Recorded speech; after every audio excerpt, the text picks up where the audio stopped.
مش عارف ابدأ منين بس خلاص بدأت. كتبت الكلام اهو لما اتخنقت. انا كل يوم اشوف حاجات غريبة وقرفت اشكال ضالة وغريبة طالعين ترند. لا مش دي المشكلة، الافظع اني بشوف عليهم كمية شهادة. انت قادوا ناس بتضحك بالجملة، الفيديو بيكون عقيم يطلع بوم في ثانية، وترجع نفس الناس تقول ازاي فلانة نجحت.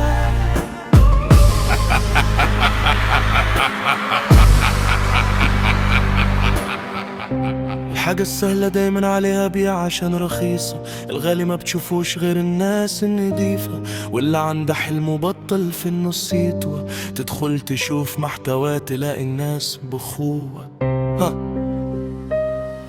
مش متشاف ولا حتى بيديله إشارة، الأيك تقيل يمكن أو بيحس وخسارة، لكن سهل يتحط الناس جهلة وحقارة. بجد اللي احنا فيه ده صورة وإشارة.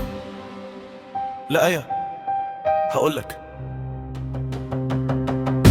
إشارة للي جاي والجيل اللي طالع، اطفال هتلاقيها بتتصور ملط في قلب شارع. عرفت ان النجاح للي بيعمل حاجة شاسية، لقوش رقابة تشاف وناس سفلي بجحة. ملقوش حد يقول ده غلط وعيب خطير، لقوا ضحكوا معجبين ولايكات كومنتات كتير. ناس ماشية على الله دماغها صيحة يلا خير، حتى النصيحة هيشوفوها كخ شيء سئيل.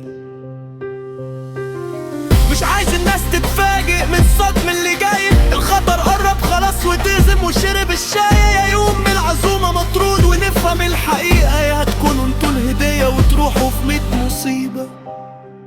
الكلام ده بقوله من جوه قلبي، يمكن ناس تفهم وناس تانية ترمي، بس النصيحة واجبة لاني شايف من بعيد. كل اللي غلط ده تمهيد اكيد، تهدد لكل املك كل اب صاحب بيه. يا نحق اللي باقي ونعادل يا بابا.